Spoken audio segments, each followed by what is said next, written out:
Hello everyone! The second video in the Coding Artemis Watch series is here. In this video, we'll show you how to turn your watch into a musical instrument so that you can play music wherever you go. Now we'll quickly go over the block sections we'll use in this example, which we haven't already covered in the last video. The logic section will allow us to define specific conditions that need to be met in order to execute some part of a code. The math section will allow us to set our variables to specific numerical values and to use different mathematical operations to adjust them later. The variables section will allow us to create and define variables, which we'll be using throughout the code. Each variable has a specific name and you can store and change its value. Similarly, the functions section will allow us to create different functions. Each function can trigger several actions, and you can call these functions several times throughout the code. Let's start coding. First, let's create all the variables we'll need for this example.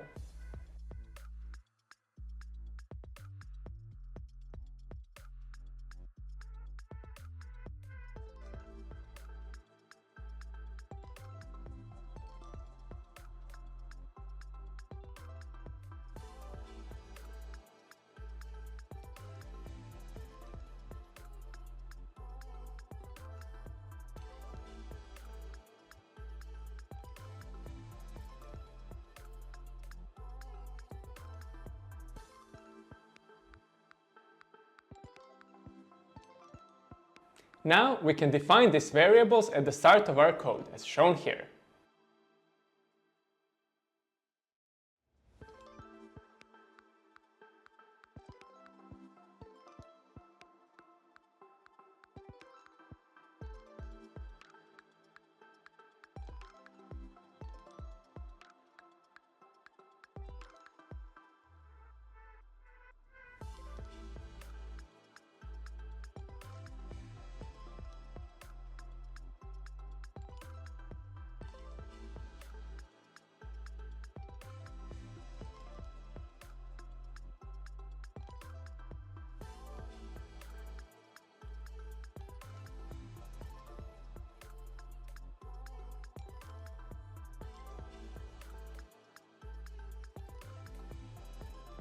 Next, we need to create a function for drawing the keyboard.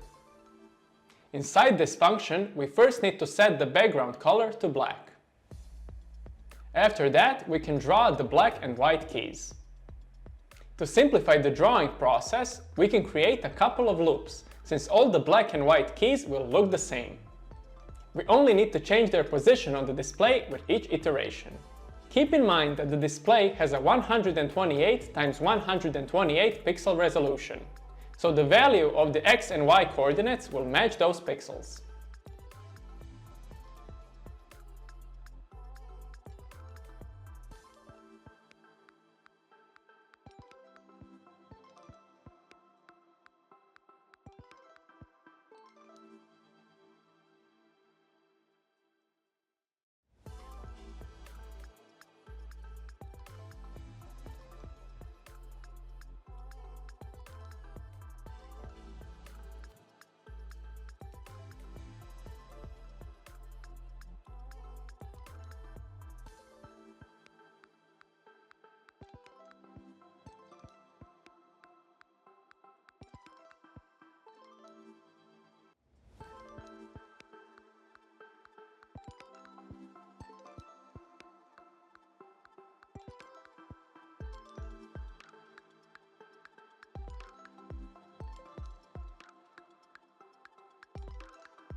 Finally, we need to set the key variables back to their original values, so that we can access this function again.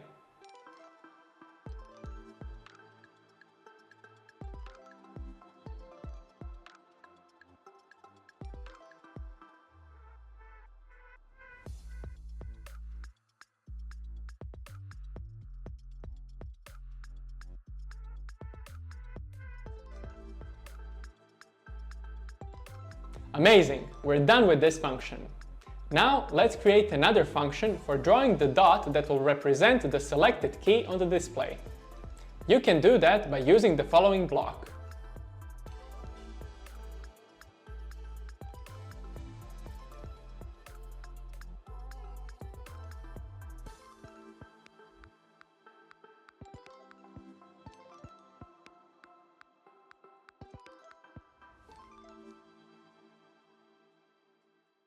These next couple of functions will be used to define the movement of this dot. The dot can move upwards and downwards on the keyboard. It can also move from a white key to a black key, from a black key to a white key, or from a white key to another white key. This is why we need to define 6 different movements.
When we're done creating these functions, we can move on to the inputs. The down button will be used to move the dot upwards on the keyboard. There are 13 keys on this keyboard, and we need to define which movement will be used depending on the currently selected key. We can do that by using the following blocks.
Amazing! Now we need to repeat this process for the up button, which will move the dot downwards on the keyboard. You can simply duplicate this whole set of blocks and adjust it as shown here.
The select button will be used to play the selected key.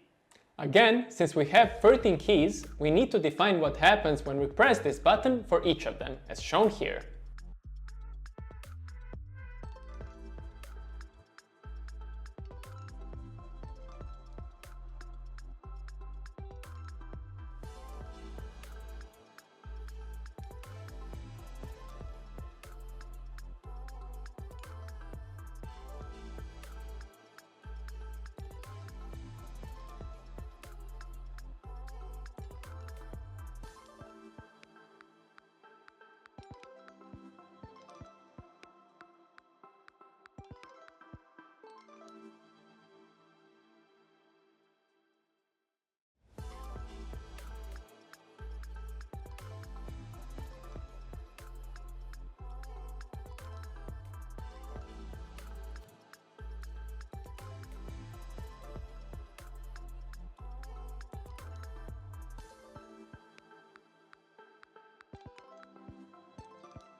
Great! Now we only need to add the loop forever block. Add the draw and draw dot functions inside. Also, don't forget to include the scan buttons, push frame and sleep 20 milliseconds blocks to ensure proper code execution.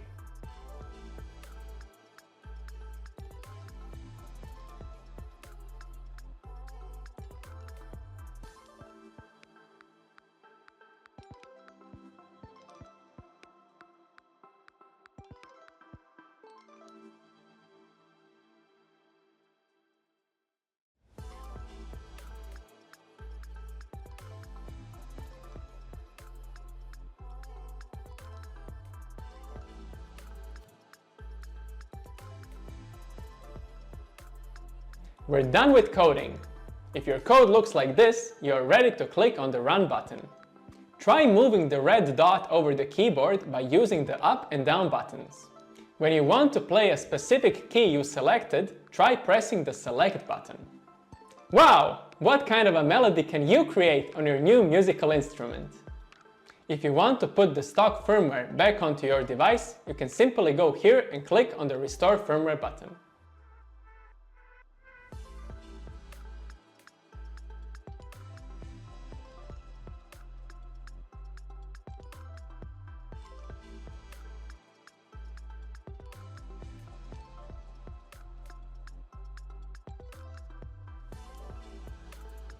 Thank you for watching this video and stay tuned for more examples.